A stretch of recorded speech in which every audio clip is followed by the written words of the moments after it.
Hello, everyone. Welcome to our Disney Women in Film Roundtable discussion. My name is Clarke Wolfe, and I am so excited to get this conversation going. First and foremost, congratulations to all the attendees who are here today. They all have incredible stories, and I cannot wait to delve into what the making of their films was like. Some background on myself: I am an actress and an entertainment host. You can currently find me on the Walking Dead Twitch channel, several days a week, live streaming Walking Dead content, horror content, all my favorite nerdy things. I am an actress as well, and you can find me floating around the internet in some scary movies. But today is not about me, it is about our wonderful panelists. So if you wouldn't mind, please go ahead and introduce yourselves with your name, your school, and the title of your film, and maybe a quick synopsis. And Meiya, why don't we go ahead and start with you, and we will sort of make our way, you know, like a snake down the screen. Sure, yeah. So my name's Meiya Incantalupo, as you could see on the screen. And I'm at SVA in majoring in animation. And my film this year was called The Pet Thief. It's about a boy whose pet goes missing and he has to find it. And along the way, there's a monster, and yeah.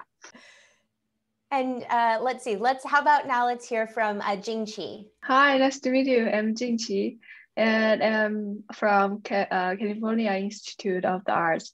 It's great to see new and familiar faces here. Hi, everyone. And my film is Harper's Day, which is about a little cricket try to achieve the dream in an abandoned quarry. And I enjoy to express myself by using animation. It's great to be here with everyone. Thank you. Wonderful. Christina, how about you next? Yeah, hi, I'm Christina. I'm from CalArts. My film is called Stolen, and it brings you along a journey of where stolen things could have gone and who could have taken them. Yeah. Wonderful. Tayana, how about you? Hi, everybody. I'm Tayana Brumaire, and my film is from Brooklyn College in New York. My film title is called Kinky. It tells the story of a young girl who struggles with her natural hair, and she kind of must make the decision to either be natural or straight. She deals with the trauma of like her hair and what she wants to identify with as a young Black woman. Kheyal, how about you? Hi, I'm Kheyal. First of all, thank you so much. I'm so honored to be on this panel today. And I'm from Emory University, and the film I made was Her Bunny's Tale, which is about a young girl who at night, her bunny is stolen. I'm seeing some similar themes with Meiya's film. Her pet bunny, her stuffed animal is stolen, and she has to embark on a journey to bring it back. All right, Meiya, how about you? Hi, my name is Meiya Lim. I'm an animation student at San Jose State University. I made a film called Igniting Change, which is about a woman who's kind of complacent with the world around her. She suffers through like the wrath of climate change when a forest fire starts happening around her and actually burns down her house. And it's a story about, you know, rebuilding and taking her through like a life-changing experience where she changes for the better. Taylor. Hi, everyone. Good to see you guys. I'm Taylor from Parsons, and my animation is called Cope. And Cope aims to help people with PTSD to live with their mental conditions and raise people's awareness of PTSD. So good to see you guys. Great to see you. Julianna? Hello, my name is Julianna Romero. I'm a current student at CalArts. The film I made is titled The Otter Popz, working on myself, the official video. It is a 90s boy band comprised of otters performing a song where they apologize for their behaviors in a relationship after receiving counseling. And Caleb and Anya. Hi, and thank you for having us here today. So I'm Anya. And I'm Caleb. And I go to Hope College. I go to University of Michigan. And our film is called Every Color at Once, and I wrote for the film and Caleb directed.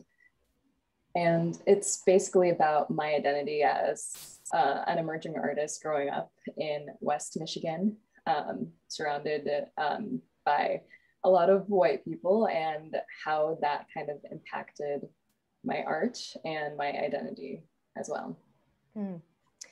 Well, once again, thank you all so much for being here. Thank you all for participating in this year's CMF, and snaps to all of you. Let's give each other snaps and all around. Pandemic notwithstanding, making a movie is hard. Making a movie is really hard, but it can also be incredibly liberating and fun and beautiful and the best kind of challenge. So since we have such a wonderful collection of people here today, let's talk some broad strokes to start things off. And we'll kind of, again, please feel free to jump in if anything speaks to you. Otherwise, we'll start again sort of with Meiya. But I wanted to start by asking, as creatives, sometimes there is a big like aha moment. There is something that happens, like, and it could be building for a while, but sometimes there is just this spark that makes you decide, this is the story. I have to tell this story. Let's get a crew together. Let's go. So I'm curious for all of our filmmakers here, if you could tell us a little bit about that spark or that aha moment that made you decide to set the wheels in motion to get this process going, and then also what the feeling was like as you were in production. Should I start? Yes, please. Okay.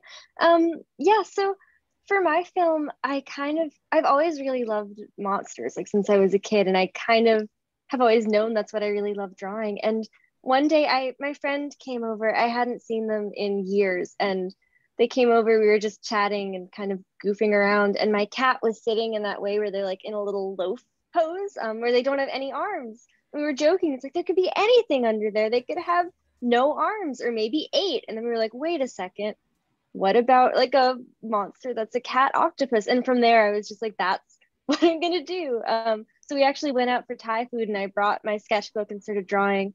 That night I animated it for the first time, and then from there I had to figure out, how can I make a story involving this creature that we made? So that's like my whole film is just based around that funny little thing that happened. But yeah, it was just really inspiring because it happened with a really good friend, and we were just having a good time. And from there, I just had to go with it. Yeah. That's great. I love that. More cat octopus, please. That's my whole film. Anybody else want to jump in? Don't be shy. We've got a whole hour of this. I would say for me, when I was in the process of making Kinky, I was in my screenwriting class, and I wasn't sure what kind of story I wanted to tell. I knew I wanted to tell something personal that hits home about me growing up in Brooklyn and my culture, and growing up in a Caribbean area where hair is always spoken about. And as a Black woman, there were different types of ways you can wear your hair. You can either have it chemically straight with a perm or wear braids. So that is something that I struggled with growing up, and either being made fun of, like wearing a certain hairstyle. So that's something I wanted to tell, a story about a young girl who was struggling with her natural hair, and kind of having that peer pressure of wanting to straighten her hair, and kind of disappointing her mother because her mother was pro-natural. So kind of telling that story, reliving my childhood with Sorry, please continue. Yeah, just kind of wanted to tell a story that pretty much relates close to home, and growing up as a young Black girl with experimenting with different types of hairstyles, products, all that, just kind of learning how to embrace my hair and wearing it how I feel that is best for me. Have you found, Tayana, that people who have seen the film have how have people been reacting to the movie for those who have seen it? People who have seen it, it was well received in the sense of like many girls who are Black could relate to that struggle of like trying different hairstyles, not having good hair or what's considered good hair, just that constant that struggle of growing up as a Black woman and just struggling with your hair and not really having so much options. And nowadays there's so many products for us that there's abundance of it. And yeah, so it's changing. And yeah, when I grew up, like people were getting perms and straightening their hair, and now people are pro natural, braiding it and stuff like that. So there's a lot of ways that we can experiment, and it's part of our expression as well. Yeah, so people really related to the film, and you can be whatever you want when you wear your hair. It's our hair. It's the way we express ourselves. It's the way we show our beauty, pretty much. Oh, I love that. Oh, sorry. I'm so sorry. I just wanted to hop in and say I love that so much, just because I empathize with that so much, having grown up with Caribbean parents and having gone through that whole thing of that identity crisis of like your hair and hating it and loving it, and oh, your parents want it to be natural and you want it to be straight, and it's a whole thing, and hair is identity. And I'm so glad that you talk about that in your film. Thank you so much. Thank you. Anya, do you want to talk a little bit, and Caleb as well, about the sort of aha moment for putting your project together and then being in the throes of, okay, we're really doing this? Yeah, there's like a definite aha moment for us was Anya and I were having a conversation, and she was talking about her journey as an artist. And I remember her telling me that it wasn't until sophomore year of college that she was taught how to draw Black skin at all. And she was telling me this story about when she was a kid and trying to draw this self-portrait of herself and just looking at the paper and having no idea what she looked like. And that just kind of like blew my mind for a moment. I was like, damn, we should make a movie about this. And so there it was. Yeah, that was our yeah. Because I don't know, I think when it's your story and you're so used to your story, when other people hear it and they're like, that's wow. And so I think that moment was definitely when I was like, oh, I guess there's something here, and maybe other people can learn from this and share this too. Well, a lot of times, that's my story. People, once they see the project or whatever the project is, will approach you and say, that's my story. Have you all been finding that is the case as well? Yeah, we've had several people approach us and be like, this is exactly how I felt for most of my life. And I just wasn't sure how to tell people about it or articulate that. And so, yeah. That's wonderful. Who else has a good aha moment? Talk to me about the spark. I need some inspiration in my life as well. I think it was maybe not quite an aha moment, but because for my film at least, just what you were saying earlier, Caleb and Anya, just kind of seeing like, oh, that's my story. So I did a stop motion animation, and I've always really been fascinated with like working with my hands and kind of just making these representations. And over winter break, so I guess it was a little bit of a product of the pandemic, I decided to experiment with making more advanced puppets so I could get them to move and get them to have a lot more realistic motions. And kind of without thinking about it, I just ordered like from just to get the materials, and I ordered black yarn for black hair, and then I looked for a felt that was like my skin tone. And as I was making it, I was realizing like, I wonder how many other like brown stop motion puppets there are out there. And so it maybe wasn't an aha moment per se, but as I was making it and making this doll, I was like, okay, now the story is kind of coming from the inspiration of this character. And maybe it needs to be a little bit more like, oh, here's a story that maybe doesn't bring necessarily attention that this character is of a different race, but the fact that it's there, people can kind of resonate with it. So just kind of what you guys were talking about, it's kind of similar in what I found the story became and how people reacted to it. Yeah. Oh, sorry, please go ahead. Yeah, I feel the same as Kheyal. Like there's not the exact moment that, oh, this is exactly my story, but I always love watching natural time lapse videos and some natural documentary. And I think the most impressive part in planet Earth is that there's a little duck living on up high, like 5 feet high trees. And the first time he jumps out of the nest, I just want to cheer for his struggling and his bravery. I think that touched me most, and I want to express this kind of feelings. That's how my film's about, I guess.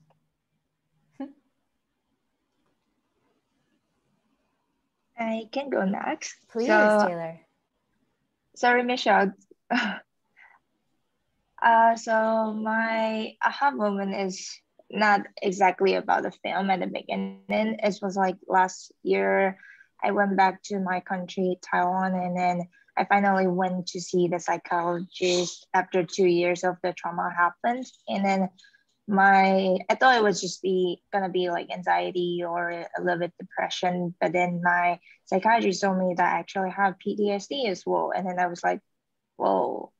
But then I feel like that actually makes sense for all the symptoms that I have. And then that became the only thing that I could think about at that time. And then I happened to have to present or propose my topic for the thesis. And then I was like, okay, then that should be my topic for my thesis. So I decided to do a lot of research about PTSD, and then I got a lot of help from the psychiatrist from the new school and outside of the school as well. And then it was at the beginning, it was like, it was just for me, as a healing process for myself. But then after I keep working on it, I kind of getting better and better. And then I realized that, yeah, maybe I can help someone else like me. And then, so it's kind of become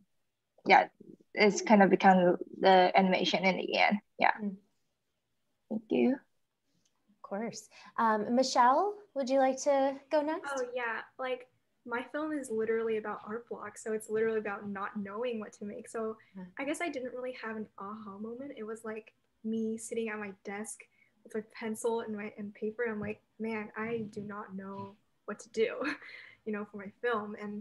And like it was pandemic time, like just the very beginning. So I was feeling kind of down. I was like, man, I'm kind of lost. And I just read a book called The Everlasting Color of After by Emily Pan, and I loved how abstract the book was. And I was like, wow, I should, take that abstraction and put it into my film. And it was like my film was, instead of having an aha moment, it was like multiple ideas building on top of each other until I was like, yeah, this seems like a solid idea, so I should just go ahead with it. Yeah. Sometimes working backwards from what do I have, what's on my mind, what are the tools that I have on my desk, when you are having that creative block, I experience that often. Sometimes it's great to have that moment in time where you recognize this is it. Here we go, and it launches you forward. But also sometimes you're like, okay, I have a deadline. I got nothing. So how can I work backwards? But in doing that in and of itself is a whole other discipline of creativity and a way to manifest creativity. So I think that that's really relatable, Michelle. For sure. For me and my team, our aha moment was more like an oh no moment. Because we were all kind of living in the Bay Area. We all go to school in San Jose State, or we all living or went to school in the Bay Area. And this was around last fall when all the fires were going on the coast. You know, that one day we all woke up and it was just dark. We looked outside and it was orange. It was like out of a horror movie. It was really scary. And like that whole, you know, time in that fall where we had to keep our windows closed, like make sure, you know, get air purifiers, replace like the filters in the vents.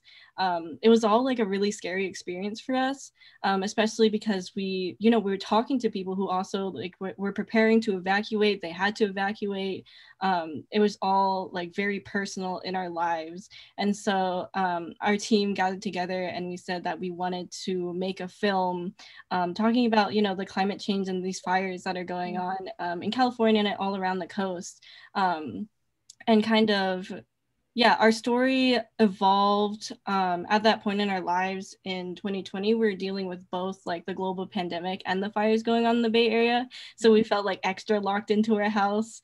We were thinking about kind of discussing both, but thought it might be kind of too confusing to have both of those messages in the same film. So we ended up condensing it to just like the fires and climate change, just to get across a very clear message, you know, about fighting climate change and like needing to take action so that more of this doesn't happen, because it was a really scary experience for us. And it was kind of the eye opener towards us going, all right, so what can I personally do? And we wanted to make a film that, you know, spread awareness and was other people's eye openers for, you know, climate justice, in case like, you know, they might not have gone through the personal experience themselves, but hopefully like this film can kind of take them through something similar. Absolutely. And that's going to be very important going forward for, you know, educating people who live in different places, right? About like, this is a thing that's happening and it matters for all of us. So I, as a Californian from Georgia, I definitely, I relate to that for sure. Julianna, how about you? My aha moment, I think I can attribute to Bad Bunny because he came out with a song called Yo Perreo Sola, which is about respecting like women's decisions when dancing at a club. And when I listened to that, I was like, this is basically a PSA. And I also want to make a PSA that talks about something along the lines of toxic masculinity. So I was like, well, personally, I am a very big boy band fan. I love a good boy band. They, you know, they're emotionally vulnerable and unattainably realistic, and they have such great songs. But I think what's missing from a solid boy band ballad is just specific accountability of like what they did wrong. Why do they want to get taken back? So I was like, let's include that. Let's make a boy band song where it specifically talks about accountability and how they learned from their mistakes. And I was like, how can I do this in a digestible way? And of course, my mind went to Otters. So, and then I was like, why not boy band Otters? And then let's just take it back to the 90s, bring some Boys to Men, NSYNC, Backstreet Boy vibes. So that it's just an accumulation of things that I enjoy. And because it was a project that I had to be with for 8 months. And so each day I had to be like, what will make me happy every time I come back to it? And boy bands talking about mental health was just the key to my happiness for the pandemic. And that's all I gotta say. We stand. And was there ever any other time where, you know, it wasn't going to be otters? Maybe it was going to be another adorable creature, or was it always otters? Like open and shut case, otters, no more discussion. That is a good question. I think I wanted it to be otters because I love otters. I think they're my favorite animal, and I just wanted an excuse to draw them for 8 months. So yeah. Excellent. And Christina, how about you? Yeah, so I think my aha moment was when I finished my script. So my film is about like stolen things, and it's a personal film because my car got broken into while I was traveling cross country, and they took all my stuff, all my belongings.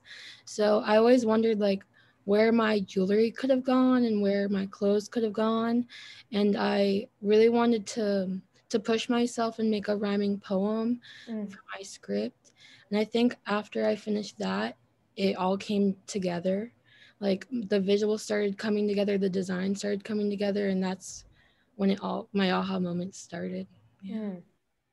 Did you learn anything about, so it's funny that you bring this up because I just watched Attack the Block, which is such a fun movie, but it was inspired in some ways when the director was mugged and he sort of took that and then followed, imagined what would happen to not to him as the main character, but to the people that, stopped him in the street and took his phone. And I thought that was so interesting to choose to follow them. So did you have it, but also he found it to be cathartic in like experiencing, processing the experience. Did you find it was a way for you to sort of cope with that, unfortunate incident? Yeah, so a lot of the jewelry I got stolen was my mom's, and so I was really sad about it. But in a way, I'm like really hoping that the jewelry is like in a new home and somewhere happy and like they're making new memories. So making that film was really made me feel better because it made me feel like this stuff is probably in a better place. And memories are just memories, and I always will have the memories with the specific items. But yeah. That's lovely. That's really, really lovely. Let's talk about the women in film category. This is something that I think we're seeing. These very specific types of categories are something that we're seeing throughout different film festivals. But to all of our filmmakers here, I would like to ask you, what was it that made you want to enter your project into the women in film category? And also, how would you define this version of the women in film category? Is there anybody who wants to start? All right, then I'll just call on somebody. Well, I see, Tayana, you're already unmuted, so let's start with you. So yeah, I wanted to enter in this category pretty much to have that representation of like just being a Black filmmaker and kind of breaking the mold of like what is being put out there and how we perceived, and showing a different side, a side of like Black women and Black girls, and how we tend to grow up fast, and we tend to be we just kind of showing that joy of like expressing yourself and kind of accepting yourself in a way that society tends to not always be so accepting. And so kind of I wanted to enter my film to pretty much show a coming of age story of a Black girl, specifically about hair, but just kind of showing that coming of age struggle that you don't always see.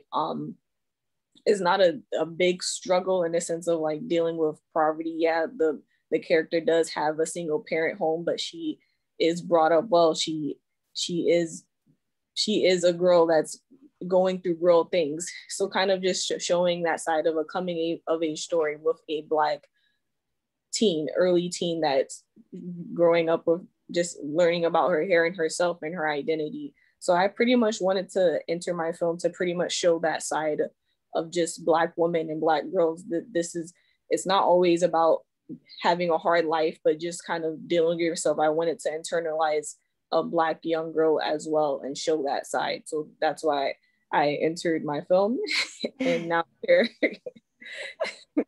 Good choice. A very good choice, it seems. Anya and Caleb, how about you all? Can you talk about, approaching how you all approached the women in film category, how you chose to define it when you were making your movie and submitting it? Yeah, I think for me, it's kind of similar to what Tayana was saying. It was very much the film was a reflection for me, and it was very cathartic in that it was me just reflecting on growing up in West Michigan, not having very many, colored friends, barely any in my classes. and growing up with that, and then going to art class and learning about these white male artists and these guys who are considered these geniuses and masters of art. And just, I don't know, wondering at one point when you're in college and you're a fully grown adult and you're like, I don't know how to draw myself. And so that's, I think that was kind of what led to this, just the ability of possibly being able to reach out to other women and girls who have gone through the same thing, who have had similar experiences, and just saying, hey, this happened to me too.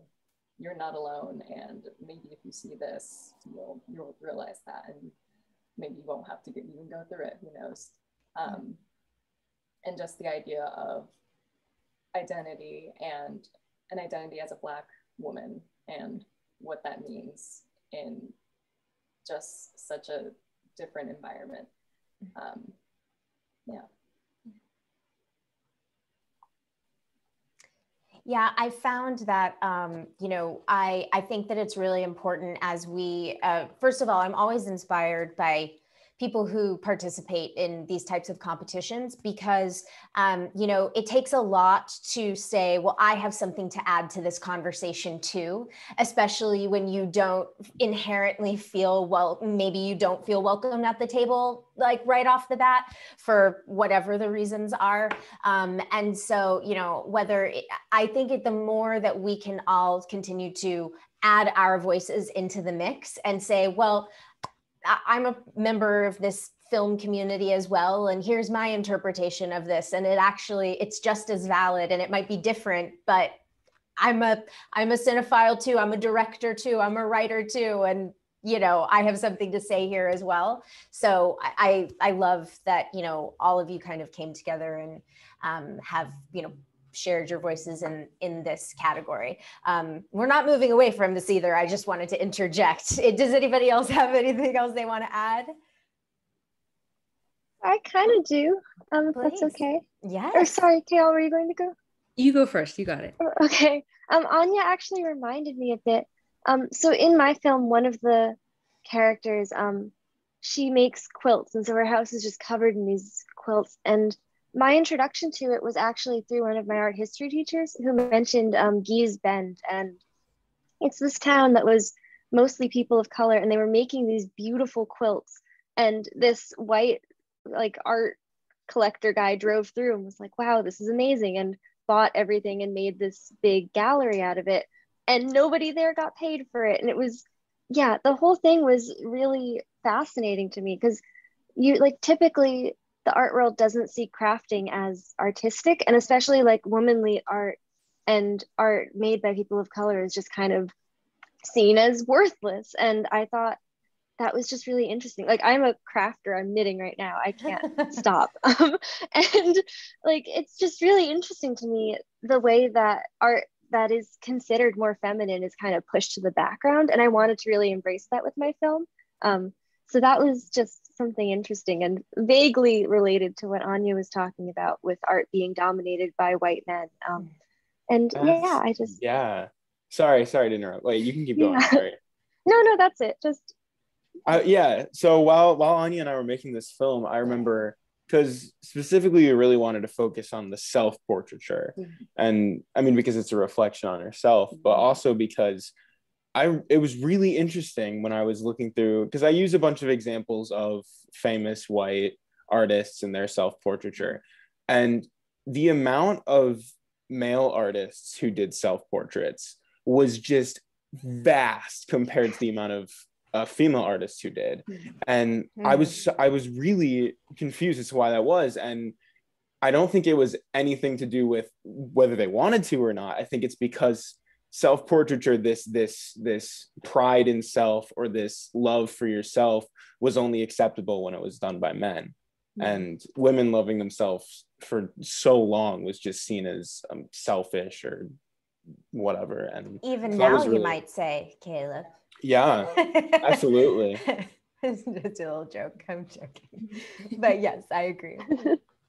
Yeah, and just the idea of, you know, what is a self-portrait, and the importance of that, of not only how do others see you, but how do you see yourself and how do you want to come off as in that environment. And, you know, history has proven that the art field is and still is dominated by white male artists. I was thinking also about a lot of musical artists nowadays, when guys are constantly talking about themselves and like specifically in like sexual manners, everyone's like, "Whoa, let's go." But as soon as a woman does it, everyone's like, "Oh, what? But that's disgusting." And so that really so there are a lot of double standards out there.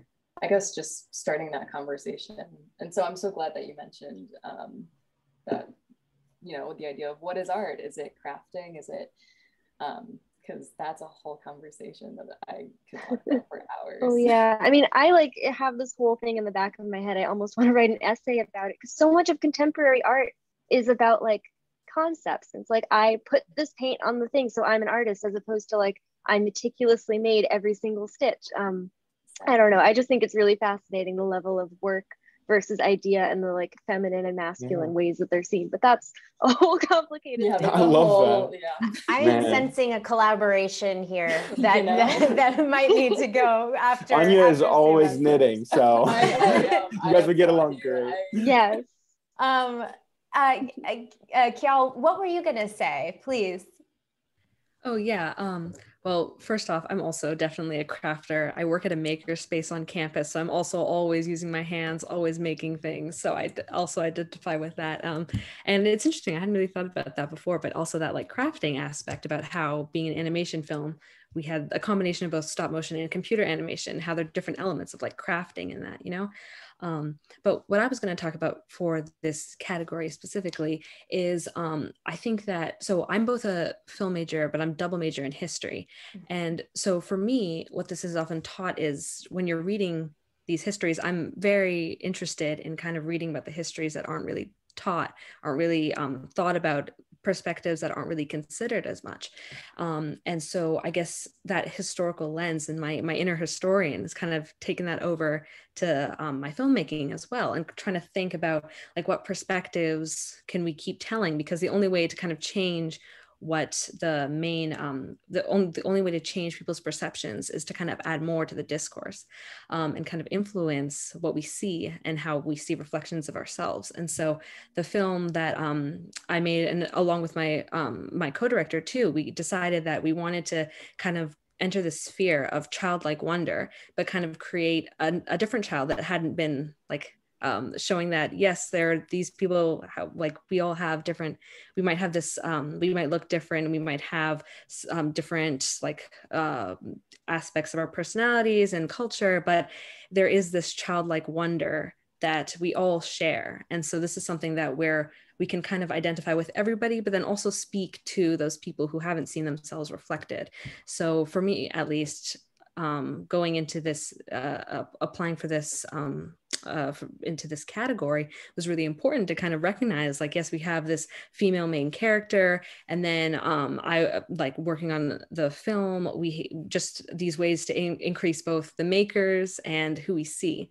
So for me, at least, that was the importance of the category. I love that. I love that. Julianna, could I ask you, Taylor, I'll come to you. Taylor, go ahead. And then I got a question for Julianna, please. Thank you. So I was actually, the whole competition, the woman category was remind me of, there is a project that is still going on called Ladybug. Is run by a designer called Jingqi from Taiwan. And it's, the project is about, especially for women designers, that the idea was like, although there are so many women designers around the world, especially, although the project is based in Taipei, so I will focus more on Taiwan, but it's like, the idea is like, although there are a lot of women designers, but those designers who are famous or on the newspaper or social medias are mainly men. So that's why she kind of wanna run this project to show people that there are actually a lot of amazing women designers. And I think this category kind of shows the value of that. And I think this is a really good opportunity to show the world that there are actually a lot of amazing women animators and designers. Yeah. Absolutely. Absolutely. Julianna, I wanted to ask you, specific to the women in film category.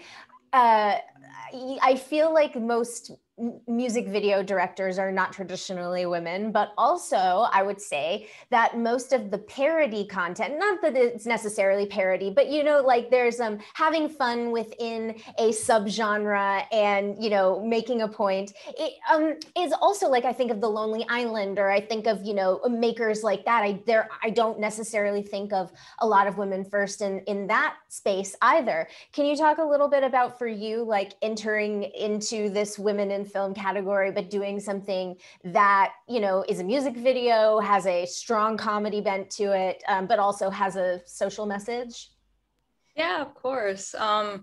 Like my film directs the subject to masculine identifying kids and encourages them to be introspective about their own actions and encourages like self-evaluation and emotional honesty. And these are traits that are more traditionally feminine and seen as weak, but ironically, this is what makes boy bands so successful too. So I wanted to play on that. And yeah, like you said, like a lot of parody content is like Lonely Island, or honestly, it's usually very crude as well. Or, you know, like they talk on like maybe like a lot of subjects that are more edgy. And I think I wanted to take on the challenge that you can be comedic, but also very heartfelt at the same time. And those things don't have to be separate, but they can come together because I think it is important to be able to share a message, but under the guise of comedy. So especially like for decades, like at least Western media has been teaching audiences that masculine equals not showing emotion or not needing help, being stubborn about personal growth. So I wanted to help rewrite that narrative. And I think sharing this concept so directly and head on by like making the lyrics specifically about accountability, my goal was to speak on like a more equitable way to like navigate relationships in general, and hopefully encourages people who watch it to just embrace being vulnerable and self-aware, because I think we're all better for it if we're just more honest with each other in that way. So yeah, that's where I think these traditionally feminine aspects I wanted to rewrite and make it seem like they're accessible to everybody regardless of how you identify. And that's why I wanted to include it in Women in Film. I love that. I love that. Christina, how about you? You want to talk a little bit about the women in film category and what, you know, how you approached that category, what that meant to you, et cetera? Yeah, so I applied for the women in film category because I feel like there is a lack of representation for women directing, especially in animation. That's the field I'm in. So that's the reason why I applied, just because I feel like there needs to be more women directors and more women leaders in the film industry. Excellent. Excellent. My reason was, you know, similar to Christina's. I feel like there needs to be, you know, more representation. I entered because my film was made, you know, predominantly by women on this team. And like at San Jose State, we have like a majority of women in our program at school, but not enough in the animation industry yet. So I feel like, you know, kind of entering our film into this competition can kind of like open those doors to saying like, hey, we're here and we make awesome stuff. And to, you know, kind of like getting our foot in the door a little bit more. In terms of like the film itself, it was kind of funny. The reason why we chose a woman for a main character was because we wanted to animate the bun, and we thought it would be really fun to like have the bun flop around. But ultimately, I am really happy that we did go with a woman as our main character, because it also kind of challenges, or it's kind of, you know, she's taking on like the traditional like greasy businessman who doesn't really care about the environment role, and saying that, you know, this can be a woman too, like, you know, we're not all just like one-sided, like there's so many, it doesn't have to be, these stereotypes don't have to be gender locked. And yeah. That's great. And Jingqi, how about you? The first time I saw this category in Kevin's movie feast, I really appreciate the crew to be so thoughtful and encouraging us to speak out. And I think, and it also recalled me that I never feel like there's any difference between me and anyone else in my school, in gender-wise or ethnicity-wise. So I think I'm the lucky one. And yeah, and to this category makes me want to speak out, like we can make it like in our school's environment, like yeah. Well, and speaking of, we've got a couple minutes left here. So to close things out, let's talk about what's next. Let's talk about looking forward. So, will you all continue to take the lessons you've learned on this film and apply them to maybe future films? Do you intend to take the content that you've made here and the themes that you've worked with here and take those further? Talk to us a little bit about what is next for you all. Who wants to go first? Wonderful. Go. Okay. So for me, I'm really excited about Black women in film. So the future excites me. And for me, I would like to continue to make and write stories that eternalize Black women and our stories and our different perspectives and our different walks of life. So I want to continue exploring that as a Black woman and learning about different women around the world in different cultures and different societies. So that's something I want to continue to be a part of, and just the future of like Black women in film growing just excites me, and I would definitely love to be a part of that and grow as a filmmaker in the industry. So that's something that I want to continue to do and learn and grow from and be a part of. Amazing. Anya, Caleb? Yeah, I was just going to say that I think for me, it's actually going in sort of like Tayana, in that it's, I do want to, expand, and I want this message to reach more people. And I think part of that is just the idea, and it's kind of, in its first stages now, but the idea of helping young girls, especially because at such a young age, you are very pliable and, self-esteem and everything, and you go through so much. And just to help equip young girls with the tools necessary of living in this world and living with their identity, and how to really dig deep and find their own roots in their own way and in their own identity, and what that looks like for each of them, whether it's in culture or personality or an ideal or an environment or anything, what have you. Just being able to center and ground young girls, and that's so, full of turmoil and strife. And so I think that's what I plan to do in the future. However that may look like, it might look like a mural, a collaborative mural with a bunch of young girls, maybe, who knows, but I look forward to seeing what it turns into.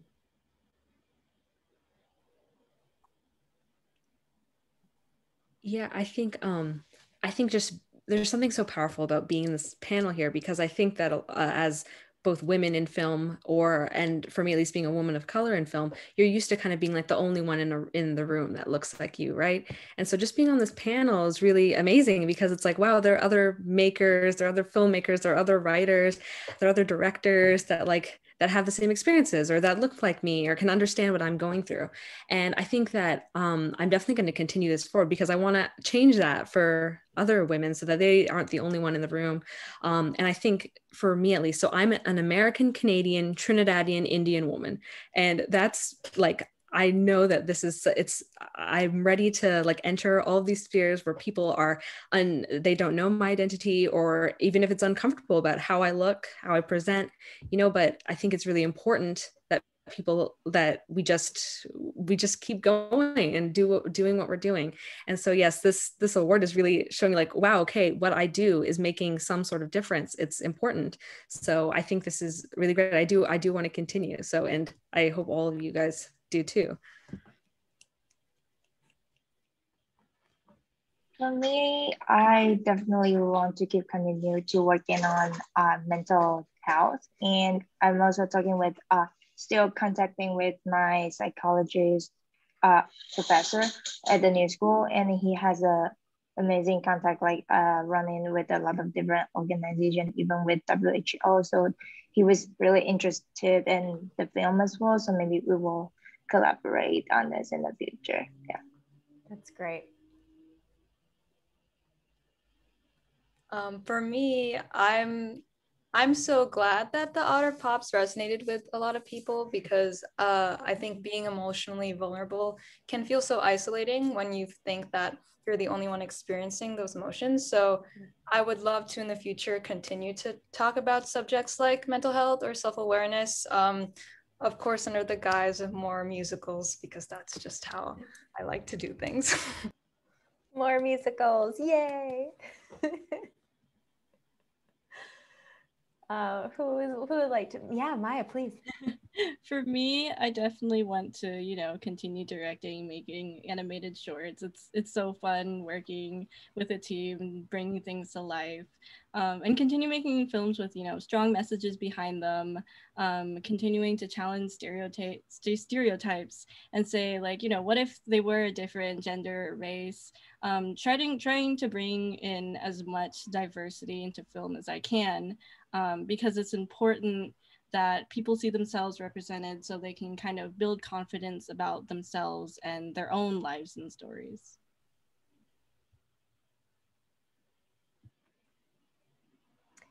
Finding confidence in media is so important. I am like such a big proponent of if you can see it, you can be it. So,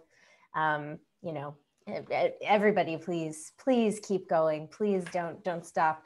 Christina, how about you? Yeah, so I think I'm just gonna keep creating films. Just keep creating films. Making films with diverse people, diverse stuff. Making films with more women in them, and making films that represent what I am and make them personal to me, but also represent to the audience. Yeah, that's great. Jingqi, how about you? I really love animation. I like how I think animation is more like a powerful language for myself, like to express my thoughts and ideas and feelings. And in this way, I can, when I express and people can get me more, like feel connected, like feel sympathy about what I'm talking about. I think it's more powerful than words, than any language in the world. So I hope one day I could become a showrunner or have my own film, or to have a strong voice in the world, and to create some kind of show that make people feel connected, like make people feel, oh, someone in the world feel the same way as I do. Yeah, that's my goal. That's great. Thank you. All right, Michelle, take us home. I definitely love like how abstract and like kind of experimental my Caved In film was, so I want to definitely keep going with that. But this Caved In film was like really inspired by cinematic like feature style, so I was wondering like, what if I just do something completely different, completely opposite, and like, simple but abstract, but also heartfelt at the same time, because I just want to like try all the different styles there are out there, and I think it's just fun to keep exploring different ideas. Absolutely. Well, to everybody on this panel, thank you again so much for being so honest and for telling your stories and for sharing your experiences. You know, I have loved hearing all these details, and I'm sure that anybody who's been watching, you know, is inspired and recognizes a bit of their story in what they've heard from all of you. So congratulations again. Snaps to all of you, and amazing work. And please, as always, please keep it up, because again, we need more voices. We need more seats at the table, just in general. So keep it up, keep up the great work. And thank you everyone for listening to this roundtable discussion. Thank you to all of our participants once again that gave their time in answering these questions. We are so excited for more art from each and every one of these participants. And once again, congratulations to the winners. Thank you all so much for watching. My name is Clarke Wolfe, and we will see you next time. And everybody wave, bye.